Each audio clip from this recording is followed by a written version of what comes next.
Coucou tout le monde, j'espère que vous allez bien.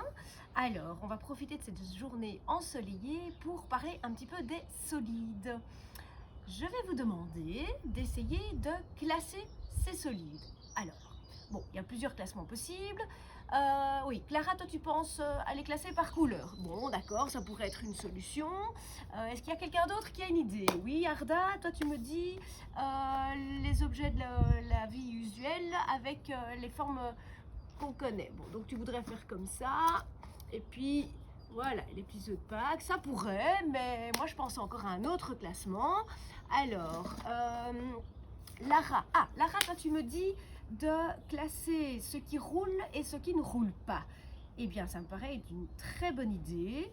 Alors, on va faire ça. Ça roule, ça roule, ça roule. Celui-là, est-ce qu'il roule ou pas à votre avis? Eh bien oui, il roule. Regardez, hop.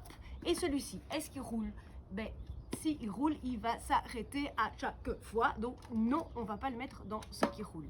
On a encore ceci, ceci. Voilà. Et celui-ci, à votre avis, est-ce qu'il roule? Non, vous avez gagné. Bravo, ça ne roule pas. Donc je le mets de l'autre côté. Voilà, donc on a ici un classement de ce qui roule, ici, et de ce qui ne roule pas. Donc, petite synthèse sur ce qu'on vient de voir. On a ceux qui roulent dans les solides qu'on appelle les non-polyèdres. Et puis, vous avez ceux qui ne roulent pas, qu'on va appeler les polyèdres. Et les polyèdres, qu'est-ce que c'est? Eh bien, ce sont des solides dont toutes les faces sont des polygones. Vous vous souvenez? On a vu ça, les polygones. Voilà. Maintenant, on va s'attarder aux polyèdres. On va essayer de les classer encore. Qu'est-ce qu'on peut remarquer? On en a qui ont que des faces rectangulaires, comme la boîte de mouchoirs, ici le parallélépipède rectangle, et on en a d'autres qui ont des pointes. Alors, on va s'intéresser aux pointes, voilà. Ça, on les appelle des pyramides. Alors, ce sont des pyramides. Je vais les mettre de ce côté-ci. Hop. Alors, à votre avis, est-ce que ça, c'est une pyramide? Non, parce qu'en fait, si on observe, je n'ai pas une pointe où j'ai les faces qui se réunissent en un sommet. Là, c'est une pyramide. Ouais, c'est bon? Oui.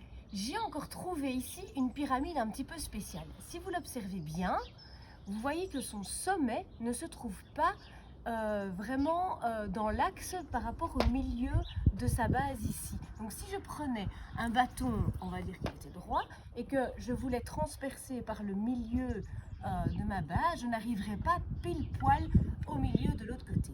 Eh bien cette pyramide, elle a un nom spécial. On dit que c'est une pyramide non droite. Donc, on peut observer que dans les pyramides, on peut les séparer de deux manières différentes.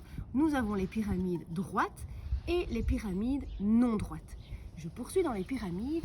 On en a une ici qui est un petit peu spéciale. Si on observe, qu'est-ce qu'on remarque? Que toutes ces faces sont des polygones réguliers qui sont exactement les mêmes. Eh bien, ça, on appelle ça un tétraèdre. Donc celui-là, je vais le mettre ici. Ouais. Donc on récapitule, les pyramides, celles qui sont droites avec le sommet qui se trouve perpendiculaire, les pyramides non droites qui sont de travers, et puis vous avez dans les pyramides droites, celles qui sont droites régulières, c'est-à-dire que vous avez tous des polygones sur chaque face, les polygones sont les mêmes, sont des polygones réguliers, et on a l'exemple type du tétraèdre que j'ai encore ici. Alors, on va parler des prismes, mais avant de parler des prismes, je voudrais m'attarder sur les termes. Alors, vous vous rappelez sans doute que quand je dépose mon solide, j'ai une base en dessous et une base qui est au-dessus. Qu'est-ce qui fait la définition d'un prisme? C'est que les deux bases sont superposables, parallèles. J'ai aussi ce qu'on appelle des arêtes, d'accord? J'ai les coins qui sont en fait des sommets. Donc ici, on peut voir que pour le cube, j'ai 8 sommets. Et si je compte les arêtes, j'en aurai 1, 2, 3, 4. Enfin bon, bref, vous les comptez. Et on arrivera à 12 arêtes. Alors, si on regarde ce prisme-ci, on va voir qu'en fait que c'est un prisme à base hexagonale parce que j'ai des bases qui ont des polygones qui sont des hexagones. Et pourquoi c'est un prisme? Parce que ses faces latérales sont ici des rectangles. Donc c'est un prisme qui est droit parce qu'il a des faces latérales qui sont des rectangles à base hexagonale. Alors si on regarde celui-ci, il a quelque chose de spécial. Eh bien, de nouveau, les bases sont parallèles, mais elles ne sont pas vraiment superposables. C'est un prisme qui est non droit. Vous voyez, la hauteur, si je prends mon bâton et que je traverse, je ne vais pas arriver au même endroit. Donc ceci, c'est un prisme qui est non droit et ses faces latérales ne sont pas des rectangles, mais ce sont des parallélogrammes. Donc on va reclasser prisme droit et prisme non droit. J'ai un prisme non droit, vous voyez, il est vraiment de travers. Et tous ces prismes ici, ce sont des prismes droits.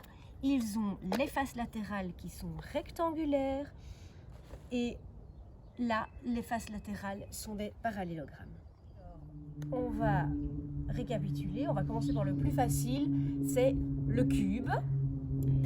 Ici, vous avez un prisme droit à base carrée, donc prisme droit régulier à base carrée, les deux bases sont des carrés.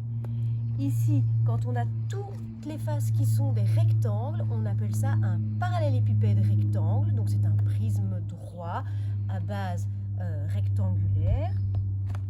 Alors ici, on a le prisme droit régulier à base hexagonale. Ici, un prisme, bon, plus ou moins, un prisme droit régulier à base octogonale. Un prisme droit régulier à base triangulaire. Et voilà. Dans les prismes, eh bien, on va commencer par le plus facile. Vous avez le cube qui est ici. Il a toutes les faces qui sont des carrés, ce sont des polygones réguliers. Donc, c'est pour ça qu'en fait, c'est un polyèdre régulier dans les prismes, c'est le cube. Vous avez ici un prisme qui est droit, parce que ses faces latérales sont des rectangles. Ces deux bases sont superposables et parallèles. Et c'est ici un prisme droit à base carrée. Vous avez ici un prisme droit régulier, parce que c'est un polygone régulier comme base, à base hexagonale. Les faces latérales sont des rectangles. C'est pour ça que c'est un prisme droit. Ici, de nouveau, dans les prismes droits réguliers, j'ai le prisme droit régulier parce qu'on a les faces latérales qui sont des rectangles et ces deux bases sont des triangles. Donc, c'est un prisme droit régulier à base triangulaire. Ici, j'ai un prisme. Les bases sont parallèles mais ne sont pas superposables et les faces latérales ne sont pas des rectangles, ce sont des parallélogrammes. Donc, où est-ce que je vais le mettre? Dans les prismes droits ou dans les prismes non droits? Dans les prismes non droits, bien sûr. Alors maintenant, si je voulais faire un quiz général, dans quoi est-ce que je pourrais mettre ceci?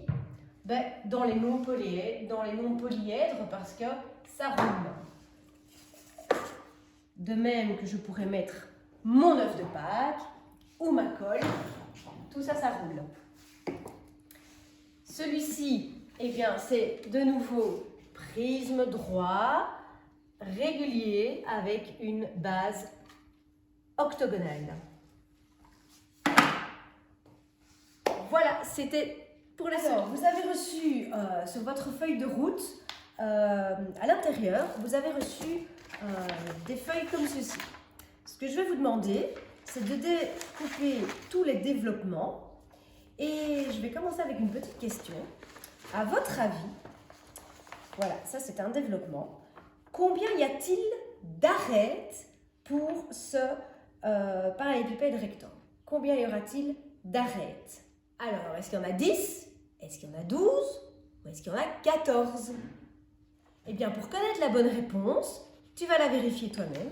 Tu vas découper le développement, tu vas reconstruire le prisme pour obtenir ceci et tu verras combien il y en a réellement.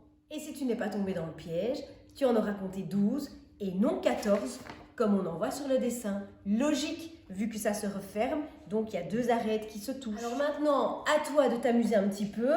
Tu découpes tous les développements, tu essayes de reconstituer tous les solides, de les renommer, de les classer et de pouvoir mettre le nom sur les arêtes, le nom sur les sommets, le nombre de sommets pour chaque, le nombre d'arêtes pour chaque. Et tu auras déjà bien travaillé. Bravo à toi, tout grand merci à mon caméraman.